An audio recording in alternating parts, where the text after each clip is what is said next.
Hi everyone, my name is Jena Bhandari. I'm a full stack engineer fellow at the US Census Bureau, more specifically the Economic Reimbursable Surveys Division, and I'm here to present my project to connect interagency justice facility data by building a web app to streamline group quarters research. A group quarter are just places where people live or stay in a group setting that's typically different than a normal household. First, I want to talk about the importance of improving the master address file, or the MAF. The MAF is a Census Bureau file that contains an accurate, up-to-date list of all potential living quarters. The MAF is protected by Title 13, which limits our ability to share this data with external partners. The MAF is the resource that provides addresses for sending survey mailers and is important for performing demographic surveys. The Government Accountability Office published a report on how to improve the 2020 census, in which they said that the largest area of spending for enumeration projects included counting people who live in group quarters. With outdated databases, time and money can be wasted on duplicated locations and closed facilities. Improving the math will help save money when running demographic surveys. However, the map is not the sole source of justice facility data. There are also the Department of Justice frames. These contain comprehensive lists of justice facilities, such as prisons and detention centers, available from public sources or maintained by Census. Integrating data from public sources allows products to be tailored for customers while maintaining Title 13 compliance. This will benefit multiple programs like the Decennial Census and agencies like the Bureau of Justice Statistics and the Office of Juvenile Justice and Delinquency Prevention. The first step that my team took was to use probabilistic linkage to connect restricted math records and public DOJ records, and then evaluate the coverage of justice facilities, which requires manual validation. This is why we created the Justice Facility Frame web app. This is a platform that allows analysts to easily verify linkages, research, and edit records. The goal of this web app is to link data from the DOJ frame and the MAF to create an enhanced integrated database of justice facilities. We are developing a web application that allows users to interact with the integrated database, make updates, and assess facility records. Our goals are to improve coverage, enhance data quality, and reduce burden on agencies, and we want this to be a flexible process so we can continuously update with new data frames. Why is this important? Well, it reduces in-office field verification and deduplication costs. It improves data quality because JIF, Justice Facility Frame, unites two different data sources, and it builds relationships between analysts across two different agencies. This web application has a Django backend and an Angular front end. This was an initial learning curve for me because I joined this project midway and I was new to both frameworks. After completing tutorials during my first week of fellowship, I began to work on my first task, the linkage page. The linkage page is the basic functionality of verifying linkage between the DOJ and the MAF. It allows users to verify the linkage between the DOJ on the left and the MAF on the right, change any attributes about the address, and flag any issues that come up. Next, I began to work on the dashboard. Now, on the dashboard, I tackled the user problem of having difficulty accessing the facility records and looking at their associated linkages, updates, and comments made by analysts in a simple manner. My solution was to develop a comprehensive dashboard with user-friendly features. Users are able to filter, sort, search, and find linkages and updates for each record within the DOJ frames in the map. They can also see charts with the number of pending reviews and the amount of each record type. On this next slide, you can see the table, which allows you to see the linkages for every MAF record, a link that allows you to go to a MAF review page, and then the MAF record as follows. And then to the right, you can see those informative charts. Next, I began to work on data migration. The purpose of data migration was to ensure that changes made in our database were reflected as exports to the master address file. It allows us to move from a test environment to an implementation environment, which means we'll be working in a database with more complex relationships. There's special logic in the crosswalk between the DOJ and the MAF. There are one-to-one relationships, DOJ parent to many MAF relationships, MAF parent to DOJ relationships, and many-to-many relationships. My solution was to first map the existing database onto a new structure. I had to manage these multi-relational linkages in the crosswalk and define the parent-child relationships between the MAF records and the DOJ records.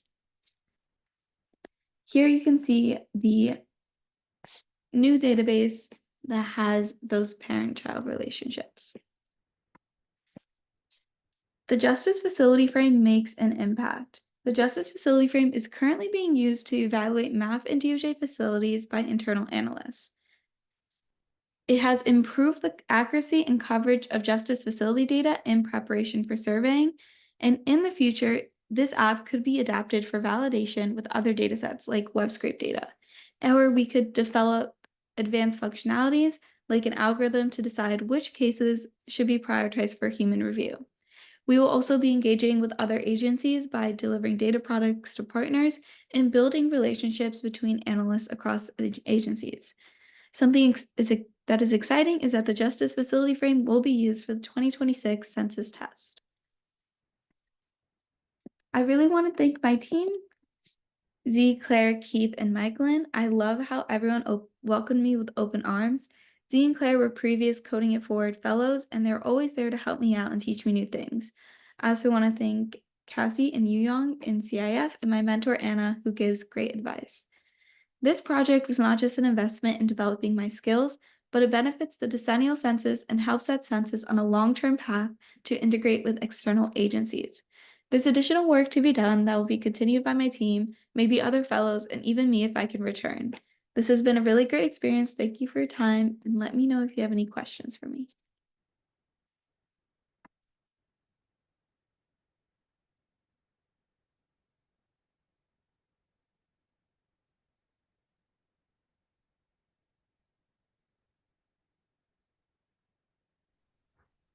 I do have one question.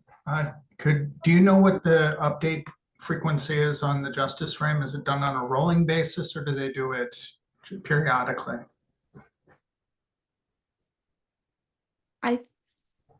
If you're talking about the updates made by analysts, then it'll be on a rolling basis. But if for the actual DOJ frames or MAF frames, then I believe that's periodically. Thank you. Yeah. Anyone else?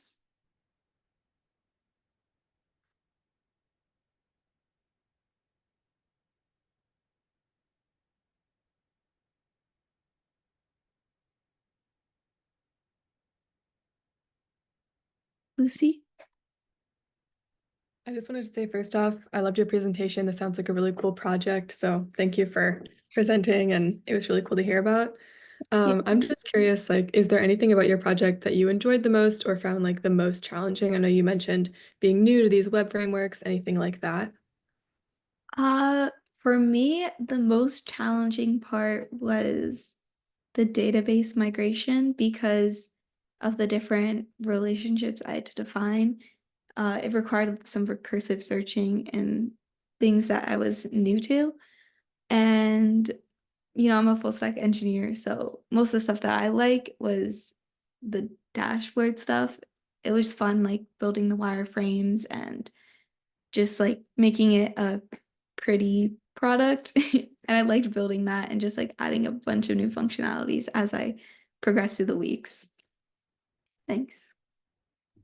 Very cool. Thank you. Christina? Hi, Jena. Amazing presentation. My quick question, did you use Tableau or Power BI to build out your visualizations? So we used a Angular collection of components called PrimeNG. So for the dashboard, that's all PrimeNG and me loading into the data into like their tables and charts. So Also, it's more of a back end type of like. it's Cool. It's a front end collection of Angular UI components. So this really helped us like create a consistent design across the web app. Okay, that's great. Yeah. Thank you.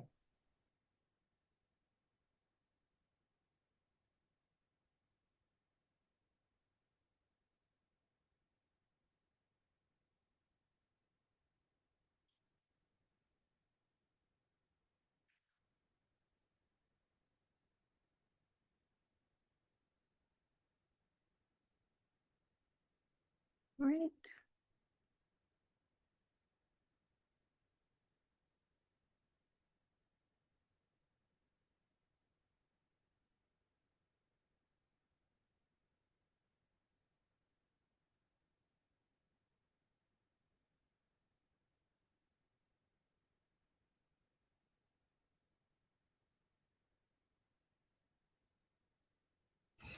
With all the data that you compiled together into one, it's really kind of a specific case use. But I was wondering if you, while you were working on this project, thought of like different ways that this data can be used. Well, for right now, it's to be used internally for analysts to connect the data.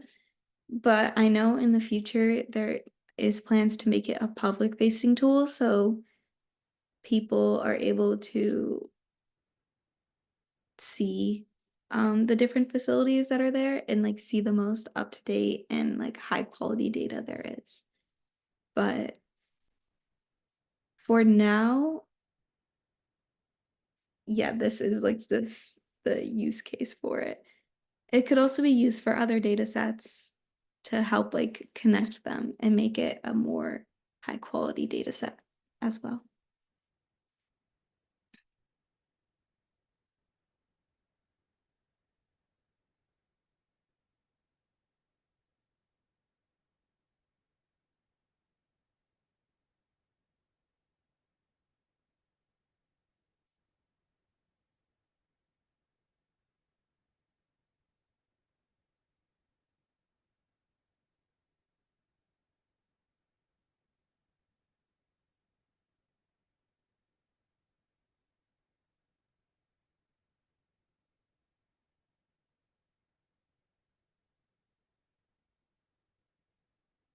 Christina?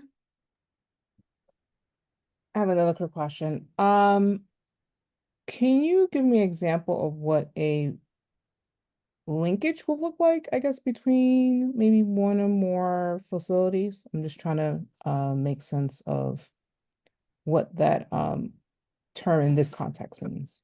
Yeah. So a common situation would be in the Department of Justice frame. There is one record for one facility, but then in the master address file, there would be multiple records within that same facility. So say there's one record in the DOJ and 3 in the MAF, there would be 3 crosswalks that look like this with the same parent of that DOJ, and they would be designated as a child through this database migration. So they can be recognized as a group instead of just 3 different pairs. Different parent. So there's no merging of the records together into one. No, Okay, yeah, gotcha. there won't be a merge. It's just a connection, really. Gotcha. Thank you.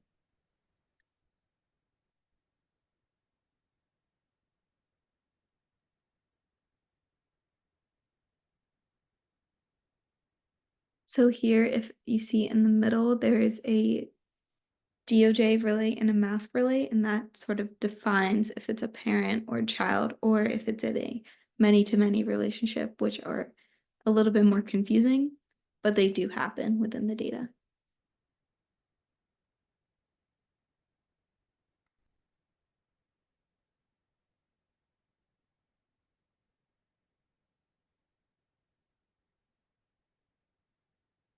Christina? Another question. Did you use SQL by any chance to store the data? Or just Yeah, it's in a Okay. SQLite database.